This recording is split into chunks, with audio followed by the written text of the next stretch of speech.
Today I have Jessica Weiss with me. Jessica is a happiness expert, TEDx speaker, executive coach, and chief member. So, welcome, Jessica. Thank you so much. So, I'd love to hear your story of exactly how you got into the workplace happiness space. Well, it's interesting. It sort of happened in two different tracks. So, on a very personal level, I have always been super interested in everything having to do with happiness, right? It's just something that I would always watch, read, learn. It's just something that was always just personally like very interesting to me. And then what started to happen was after business school, I worked as a consultant. And the work that I did as in consulting was around organizational design and culture. And that involved a lot of coaching of C-suite individuals and teams. And sort of as we peeled back the layers in those coaching sessions, we would always get to this place where people would say, I want to do more of that kind of work. That's the work that really makes me happy. How do I do more of that? How do we design that feeling more into my team or into my day? And when people started saying that to me time and time again, I was like, oh my gosh, there's something here with happiness at work and people wanting more satisfaction and fulfillment from what they do every day. And that coupled with my personal kind of obsession with happiness sort of landed me in this space that I created out of my own interests. So it goes in a million directions depending upon the clients that I work with, right? So it could be very much around helping people feel better about their work, and then it could be super granular around what are specific things that frameworks that we can institute into our team to actually start to achieve more happiness. So, I feel like it's almost even a double edged sword. Everyone's responsible for their own happiness, but also, how can leaders foster an environment that creates more happiness? So this is one of those things where we need to be deliberate and intentional about it. So it's not going to happen by accident. That's not to say that it takes a huge amount of work and it's not necessarily outside what maybe you're doing now, but maybe you need to add a bit more of intentionality behind it. But there needs to be some forethought and some strategy around creating a culture of happiness, right? So I think the most important place to start and the easiest place to start, and if you listen to any of my stuff, I talk about this constantly and continually, but it's this idea of connection, right? It's this idea that we have human connection at work, in our lives, and at work. And I think that at work, people kind of disregard this idea that you need to actually have friendships at work. Friendship, connection, all of that wonderful stuff is the easiest way to start to achieve happiness at work, the quickest way to start to achieve happiness at work, and the most effective way to start to achieve happiness at work. So I think it falls to the leaders and the organizations as a whole to kind of start to create an environment that supports that. So it's not about silly nonsensical things like like those team outings where you do like fake trust falls or whatever. I'm just using that as like a for instance. So it's not about that. It's about really generally and genuinely fostering the connection between your team members, having people get to know each other, modeling that behavior. But that is the easiest and most effective place to start. I love that you brought up the connection piece because I agree with you. I think that is so, so important. So, how can a leader, an executive member, how do they know if their employees feel connected or not? Well, I don't know that I don't know that there's like a litmus test that they can do, but I think that you can certainly feel when a team is humming, when a team is connected, you can feel that chemistry, right? It's almost like it's the same chemistry that you have in a friendship, it's the same chemistry that you have in a relationship, right? It's very clear when it's there. And when it's not there, it's equally as clear. So I don't think that there's a test that you can do, but I certainly think that you can feel it in the air. You can feel it in the collaboration. You can feel it even in the way that people treat and respect one another, even in the way that they disagree with one another, right? Because if they're mutually respecting each other and genuinely like each other, they can disagree in a really effective way, which is going to produce much better work in the end. So why is it important for companies to create a place that people actually want to work? Yeah, right.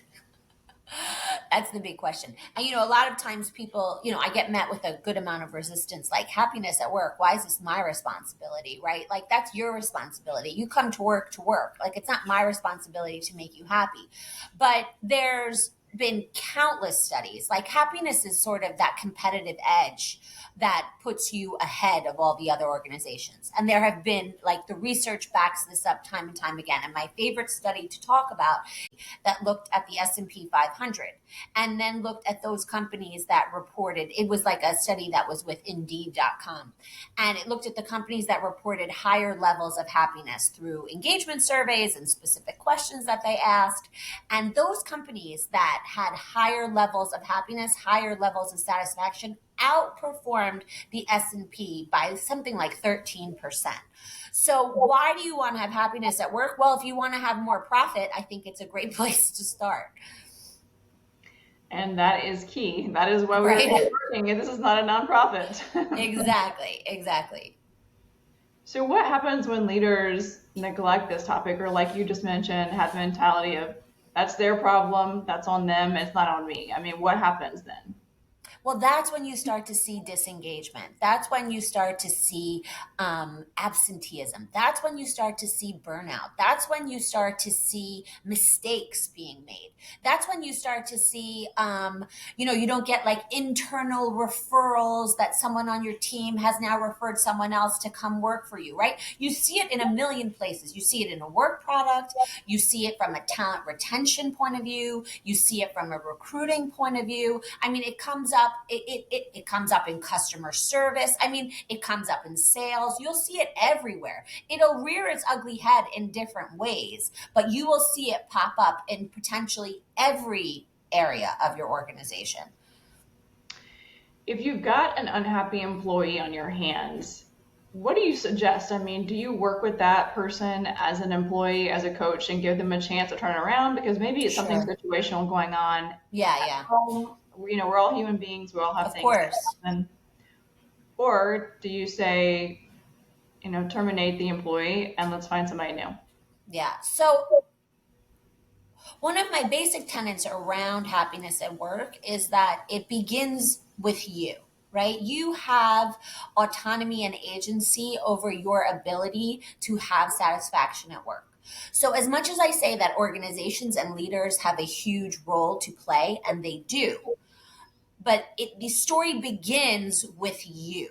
So certainly, if it's circumstantial, if there's something going on, this goes back to that thing that we just talked about at the beginning of the conversation, right? If you're genuinely connected as a manager to your team member, you'll know if something's going on. You'll understand that there's a life situation that's happening. So I think that it's personal responsibility on the part of the employee, for lack of a better word. And I think it's personal responsibility on the part of the manager to know, right? To know what's going on and to help people through it 100%. So you touched on happiness having tentacles into different departments: recruiting, retention, sales. What would you say are the top five benefits of having happy employees? I mean, like, in addition to profits, how else are they impacting company culture Right. or things like that? Right. Okay. So we can talk talent retention and talent recruiting. So when somebody's happy at work or they're satisfied with their job, they are something like 12 times more likely to recommend their organization to somebody else, even if they no longer work at that organization anymore. So right there, it goes to this idea around reputation and talent and recruiting. It also shows up in productivity. So when people are engaged with their work, there's something that happens called intrinsic motivation, right? We've got extrinsic motivation, which is like those carrots and sticks, like, oh, I'm going to work really hard if you're a salesperson. I'm going to work really hard. I'm going to meet my quota. I'm going to hit my bonus. Those are all extrinsic forms of motivation. They work well, but what works even better is intrinsic motivation. So when people are satisfied and they're enjoying their work, they're that much more motivated and therefore productive in what they do. right? The other place it shows up is in sickness, right? In absenteeism. I mean, when somebody is suffering in any kind of way, they're not going to come. Even if they show up at work, they're not going to be their 100% best self. So those are some. Did I answer five? I think I might have hit on three, but those are some big ones that where it will show up for sure. How do habits affect happiness? So habits are the whole thing. And that's what I talk about all the time. Habits, we all think that happiness is kind of like this very ephemeral kind of thing. Some people are lucky to feel happy, or like you wake up in a good mood, so you're happy. And then people say things like happiness is a choice. And I actually disagree with that. I mean, I think that there are certain things that we can do that affects our mindset and the way that we approach life, but happiness isn't a choice. It's not about choosing to be happy or choosing to be unhappy. So, what we know about happiness is the brain is this very primal creature, or primal, or structure. And really, what the brain is hardwired for is survival, basically.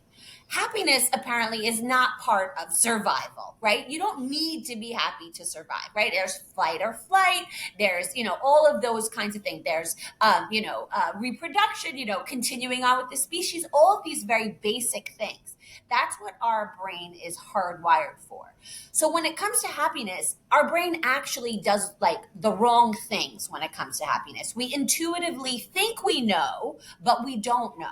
So the habits goes back to the science and the research. And we now have decades of research around the science of happiness. And that is where habits come in, because habits are not, one day on, one day off. Habits is like this continual, constant, everyday toolkit that you can fall back on even when you're in a bad mood, right? Because happiness is not about, and the kind of happiness that I'm talking about is not like good mood happiness. It's like this very deep seated, long term, sustained happiness that even if you have some kind of negative emotion, that doesn't mean that you're not satisfied with your life. But the habits are the toolkit that you can go back to and be like, okay, wait, if I just kind of dig in here, I can start to generate a little bit more happiness in my life. So the habits are the whole thing.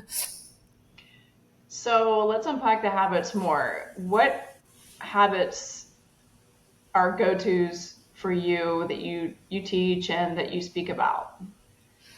So the first one that I talk about is this idea that we have this like negativity bias, right? We're all very hardwired to kind of take the negative and internalize it and really kind of have that sit with us and last for a really long time. So the first habit I say that people need to do, and it's really easy and it works really, really quickly, is this idea of a joy journal. So that's at the end of the day, I want you to write down three things that brought you joy that day and why. So, and it doesn't need to be like really, deep things. It can be like my meeting was canceled and I had an hour of free time, like that totally works. So what that does is that's a really effective tool on shifting your mindset, because now what you're doing is you're going through the day thinking about things that are going to bring me joy, right? You're noticing it. It's like when when someone's pregnant, you look around, everybody's pregnant, right? When you want to buy a new car, or you bought a new car and you buy like a white car, you're like, God, every car on the road is white, right? It's what you draw your attention to is what is going to have a huge impact on your brain. So the first one I say is this idea of a joy journal. It takes about 2 weeks to take hold, and it is one of the most effective tools on kind of shifting mindset. That's the first one. In terms of happiness at work, I tell people, I think that for everyone who's very like who's a striver, who wants to do really well, who's highly ambitious, we always think about like all the stuff that we need to get better at, right? It's always like, oh, I got to fix all these weaknesses. If I fix my weaknesses, then I'll start to really do a better job. And the truth is, we need to like shift that perspective, and you need to lean into the work that you do well. So that habit is understanding what your strengths are, right? And working that into your job every single day. So it's a bit of intentionality about one, understanding what your strengths are, and then two, doing that work every single day. So if you can start to incorporate those two habits, like the joy journal and this idea of leaning into your strengths and incorporating that into your work every day. Forget about knowing your strengths. That's just one part of the equation. Now you need to figure out how to do it every single day. Sometimes that takes a little bit of creativity, but it's if you can work those two habits both on a personal and on a work day, you can really start to generate more happiness in your life. I feel like happiness translates both into your personal and professional life. Do you Sure. agree or disagree with that? Completely agree. I think that it's like a two-way street, right? If you have happiness in your personal life, that cascades into your professional life. And if you have happiness in your professional life, that satisfaction most definitely cascades into your personal life, right? So you can be super happy at home and really happy with your friends and your family and everything like that. But if you are going into work every single day and you are miserable, that is going to bleed into your general levels of happiness. So that's why I say that happiness at work is such an important piece of the puzzle that needs to be groomed and grown and watered, because all of that spills over into your entire life. Absolutely. So, as we wrap up, how can our listeners find you? So how can you find me? So I'm certainly on LinkedIn. So everyone, I would love to be connected with you on LinkedIn. Excuse me. My website is jessicaweiss.com. So that's easy. And then on Instagram, I am the Jessica Weiss. So that's if you can, one of those three places you can certainly you can find me. Thanks, Jessica. My pleasure.